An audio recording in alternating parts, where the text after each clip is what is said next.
Hi, எங்கள் வீட்டோட காலை நேரம் பார்க்கலாமா? வெட்னஸ்டே. முந்தின நாள் நைட்டே நான் கொஞ்சம் இந்த பாத்திரம்லாம் கழுவிட்டு என்ன சாப்பாடு செய்யணும்னு யோசிச்சுக்குவேன். அப்போ காலையில் எழுந்து கடகடன்னு பண்ணிடலாம். ஆனால் நேற்று ரொம்ப சோம்பேறியாகி பாத்திரம் கூட கழுவலை. காலையில் எழுந்து எல்லா பாத்திரமும் கழுவிட்டு இன்றைக்கி புதினா புலாவ் பண்ணலாம். ஏன்னா பச்சை பட்டாணியெல்லாம் நிறையா இருந்தது நேற்று வாங்கினது.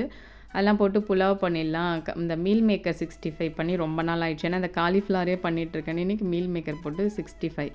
காலையில் இட்லியும் கார சட்னியும் நேற்று நைட்டே சொல்லிட்டாங்க. அது மட்டும் ஏன்னா இட்லிலாம் நீ காலையில் கொடுக்கறதே இல்லையா, இட்லியே கண்ணில் பார்த்தது இல்லைன்னு சொல்லிட்டாங்க காலையில். அதனால் இன்றைக்கி இட்லியும் கார சட்னியும் பண்ணிட்டேன்.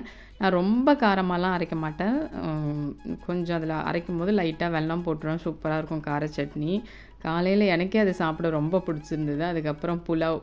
நான் முதல்ல இதை தண்ணி வெறும் தண்ணி மட்டும் ஊற்றுவேன். தேங்காய் பால் ஊற்றாமல். அப்போ அது ஒரு ரா ஸ்மெல் இருக்க மாதிரி இருக்கும் அந்த புதினா கொத்தமல்லி.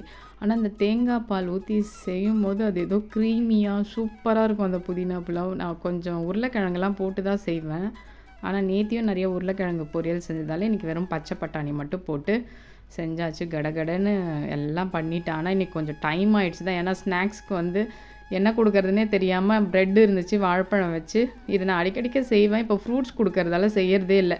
அதனால் இன்றைக்கி ஃப்ரூட்ஸ் இல்லைன்னு சொல்லிட்டு இன்றைக்கி ப்ரெட்டு வச்சு ஸ்நாக்ஸும் ரெடி பண்ணியாச்சு. இன்றைக்கி ஆனால் 9 மணி ஆகிடுச்சு.